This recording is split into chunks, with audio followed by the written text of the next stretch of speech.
دلوی او بخونکی تکتن طلا په نامه به نام خداوند بخشاینده و مهربان. سلامونه ګرانو زده کوونکو، هیله لرم چې ټول روغ او جوړ واوسئ. نن راځو او د 10م ټولګي لومړنۍ ویډیو له تاسې سره شریکوو. امروز و اولین ویدیوی صنف دهم را با هم میخوانیم و یا هم امروی شما شریک میسازیم.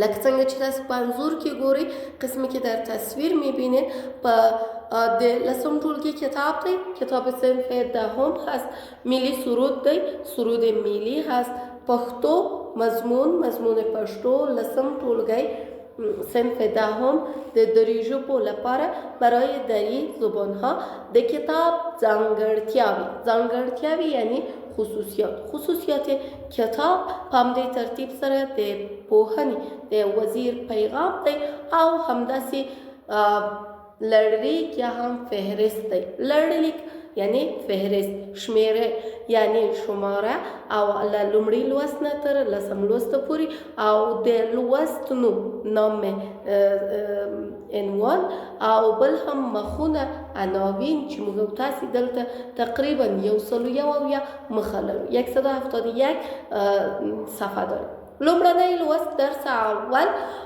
دعا. لومړی اول لوست درس دعا. څه شی؟ دعا. موږ او تاسو په دې لوست کې څه شی زده کوو؟ چیزی را در اینجا یاد میگیریم. د پښتو ژبې زده کړه، موږ باید پښتو ژبه زده کړو. د دعا پیژندل یعنی دعا او هم دا یو دي کنه با هم یکی هستن یا نیستن. په دعا کې څه ډول شیان دلته راوړستل کېږي یا هم در دعا چی گفته میشه او بل دا چې دعا په لغت او اصطلاح کې څه ده او دا چې موږ وپوهیږو چې آیا دغه کتاب کې یا په دې برخه کې موږ په پښتو ژبه کولای سو خبرې وکړو کنه. ما به زبان پښتو گپ زدن را بلد شویم و گپ زده بتانیم. نوی کلمه است که کلمات جدید را هم یاد بگیریم. نو دلته راځو حمد وایو. اول یې امغه شعر دی کاظم خان شیدا پیژندګلوي ده، دا هم زده کوو او همداسې ځینې نورې برخې دي چې دا ټول په دې لوست کې نن موږ او تاسې زده کوو. امروز در این درس شعر را، کاظم خان شیدا را و بعضی بخشای دیگر کلا یاد میگیریم. حمد څه ته وایي؟ حمد څه ته وایي؟ حمد به چی گفته می شود؟ څوک یې په اړه خبرې کولای شي چې کسی در موردش صحبت میتواند. وای میگوید څوک کی خبرې کولای شي صحبت میتواند. تاسو د تیرو ټولګیو شما در صنف‌های قبلی د پښتو لوست درس پښتو په کتابونو کې در کتاب‌هایش د هم په نامه به نام هم څه لوستی دي؟ آیا چیزی خوانده یا نه؟ د کومو کدام شاعران همدونه مو لوستی دي؟ هم د کدام شاعران را خوانده؟ مثلا گلپاچه الفت، مثلا احمد کلاچوی یا به طور مثال شاعران دیگر آیا شعرهایش خواندین یا نه؟ ده هم لغوی معنای لغوی هم ثنا صفت او ستاینه ده. ستاینه هم صفت میشه. په ادبی اصطلاح هغه منظومه وینا آن سخن نظمی یا شعر دی یا شعر هست چې د الله ستاینه او صفت پکې در آن راغلی وي آمده باشد. یعنی هم در لغت ثنا و صفت را گویند، ثنا و ستاینی ته وایي او په اصطلاح کې و در اصطلاح هغه منظومه وینا در آن سخن نظمی هست چې د الله ستاینه پکې راغلی وي، ستایش خدا در آن آمده باشد. د پښتو ژبې زبان پښتو پخوانیو قدیمی اوسنیو فعلی شاعرانو د شعرونو په دیوانونو در دیوانها یا چاپ شو و ټولګو یا هم مجموعه های چاپ شدهشان. ټولګو مجموعه های چاپ شدهشان داستی شعرونه وینو چونین اشعار را میبینیم چی هغه که آن د الله صفات او ستاینې ته ځانګړي مختص شوی شده باشد. در مجموعه اشعارشان یا هم در دیوانشان در کلیاتشان چونین اشعار را میبینیم در شاعران قدیم و فعلی که به صفات و ستایش خداوند مختص شده است. دغه شعرونو این اشعار شاعران لخپل استعداد شاعران مطابق امو استعداد خود پوهی دانش خود سره سم مطابق استعداد و دانش خود د شعر په خوږه ژبه به زبان شعرین شعر او په زړه پورې ډول او په قسم دلچسپ د خدای د عظمت او صفاتونه بیانوي. عظمت یعنی بزرگی و صفاتونه بیانوي یعنی بیان می سازد. ما د دې ټولګي این سن د پښتو لوست درس پښتو کتاب د کاظم خان شیدا په یوه حمدیه شعر پیلوو. با شعر حمدیه کاظم خان شیدا آغاز میکنیم. یعنی درس ما را با شعر کاظم خان شیدا آغاز میکنیم.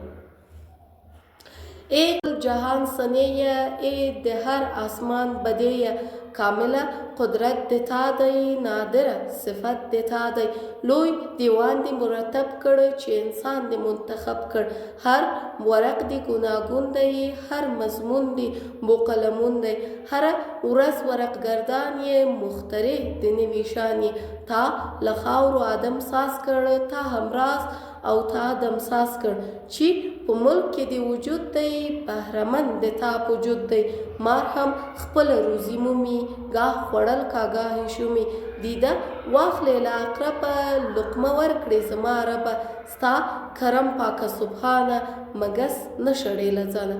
ای د کل جهان سنیه ای به وجود آورنده تمام جهان سنه به وجود آورنده ای ده هر آسمان بده و هی پیدا کننده هر آسمان بده پیدا کننده کامل قدرت دتا دی قدرت کامل و مکمل از تو است تا تو نادر صفت دتا دی صفات نادر یا کمیاب از تو هست.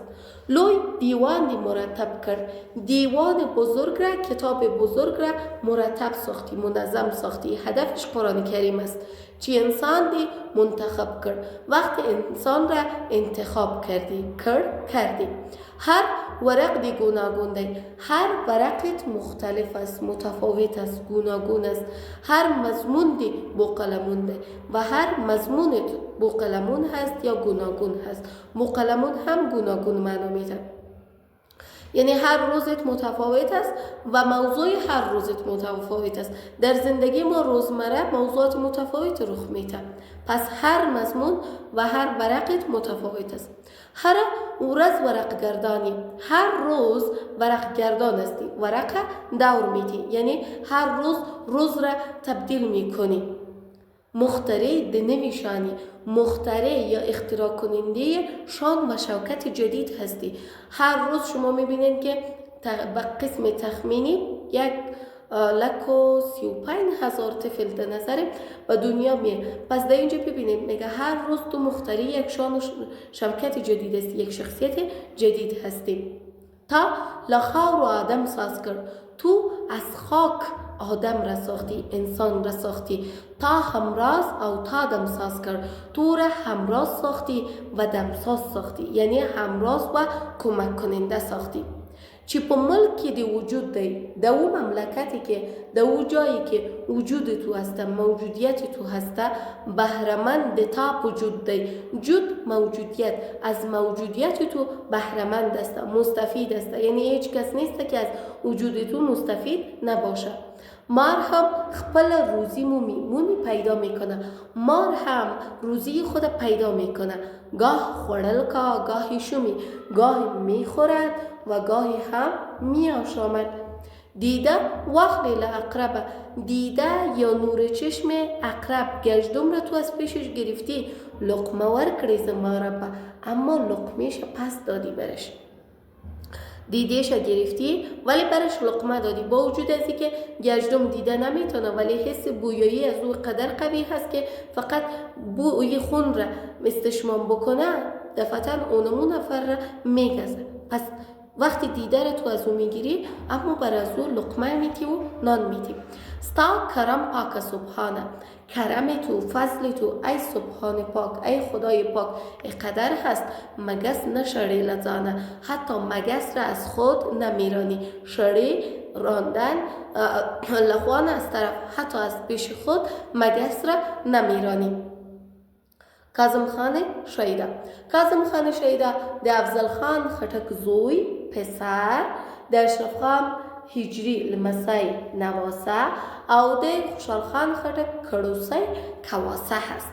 کاظم خان بچه افضل خان، نواسه اشرف خان و کواسه خوشحال خان است. د زوکری کال سال تولد، زوکری تولد سال تولدش په 1115 در 1135 هجری قمری اټکل شوی تخمین شده او تر 1194 تا 1194 پوری تا ژوند یقینی دی، زندگیش یقینی هست، یعنی تا این سال زنده بوده. در می سال وفات شده یا در سال دیگه وفات شده معلوم نیست. د پښتو پیاوړی نازک خیال شاعر دی. شاعر نازک خیال یعنی که باریک بین زبان پشتو هست، شاعر قوی و باریک بین زبان پشتو هست. د شعرونو دیوان اشعارش په افغانستان او پښتونخوا کې څو ځله چند دفعه چاپ شوی دی، چاپ شده است.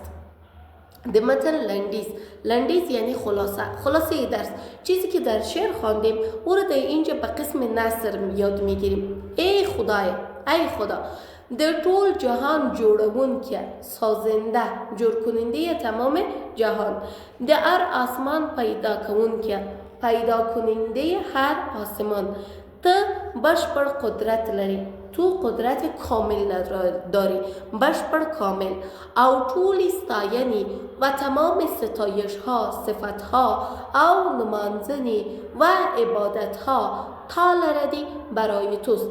تا تو لره برای دی است، برای تو هست. تا تو د کائنات و لوی دیوان بزرگ کائنات را مرتب ساختی، ترتیب ساختی، یعنی قرآن کریم را آماده ساختی. او انسان دی و انسان را د زمکی زمین پرمخ بروی زمین د خپل خلیفه پتوگه به قسم خلیفه خود وټاکه تعیین کردی.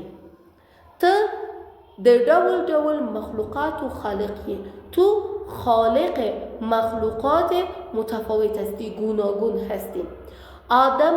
آدم را لخاو از خاک جور کردی او طول مخلوقات و تمام مخلوقات را تو روزی رساننده یه هستی و به تمام مخلوقات تو روزی دهنده هستی یا روزی رساننده هستی. پر مخلوقاتو ستا کرم او احسانونه ډیر او لشمیر تیر دی. بالای مخلوقات کرم تو زیاد و احسان تو از شما تیر هسته، گذشته. په تمرینونو کې در تمرین ها شما در اینجا میایین چند تا کلمه را براتان داده. در این قسمت در فعالیت چهارم فعالیت که تو کلمه در کردی: سنه سازنده، بده پیدا کننده، نادر کمیاب، بوقلمون گوناگون، اقرب گشتم، شومی میاش آمد، خوان خواستن. درسته؟ بل راځي دلته وم فعالیت کې در فعالیت هفتم تاسو څو پوښتنې کړې دي، چند سوال از شما کردم. د نړۍ جوړونکی او د مخلوقات پیدا کوونکی څوک دی؟ پیدا کننده مخلوقات و سازنده جهان کیست؟ څوک د لوی خدای ځینې قدرتونه بیانولی شي که بعضی از قدرت‌های خداوند را بیان کرده میتونه، قسمی که در شعر آمده بود. څوک د کاظم خان شیدا په اړه معلومات ورکولی شي؟ کی در مورد کاظم خان شیدا معلومات داده میتواند؟ ورکولی شي، داده میتواند. څوک د حمد او نعت توپیر کولی شي؟ کی تفاوت حمد و نعت را کرده میتواند؟ در پایین شعر عبدالقادر خان خټک است که ایره هم با هم کار میکنیم. په قیامت بوی د عرش تر سیوری لاندې، در روز قیامت زیر سایه عرش آسمان می باشد. عرش آسمان، سیوری سایه، زیر سایه آسمان می باشد. پادشاهان چی عادلان شی عدل کاندی. پادشاه وقتی عادل شود عدل را استفاده میکنه یا عدل را به کار میبره. به هر قوم چی کرم ده کردگار شی، به هر قومی که کرم و بخشش خداوند شود. سرداران به دیندار نیکوکار شی، سردارانش یا حاکمانش یا میتونیم بگوییم حکمروانهایش یا حکومتدارهایش چی میشه؟ نیکوکار میشه، دیندار و نیکوکار میشه. نشانه ده خدای ده قهر بد حاکم ده، نشانی قهر خداوند حاکم بد است، پادشاه بد است. چی هیچ عدل انصاف نلری ظالم ده، او کسی که هیچ عدل و انصاف نداره ظالم است. دا زموږ د تحصیل است. ای بود درس ما و شما چی حتما تحصیل دکره ده، حتما یاد گرفتین. هم په لغت کی سنا استاینی تا وی په اصطلاح کی منظومه وی نه ده چی د لاس تاینی راغلی وي. د شاعرانو په دیوانونو کې، د شاعرانو په ټولګو کې داسې شعرونه شته چې هم ته ځانګړي شوي دي، به هم مختص شدن.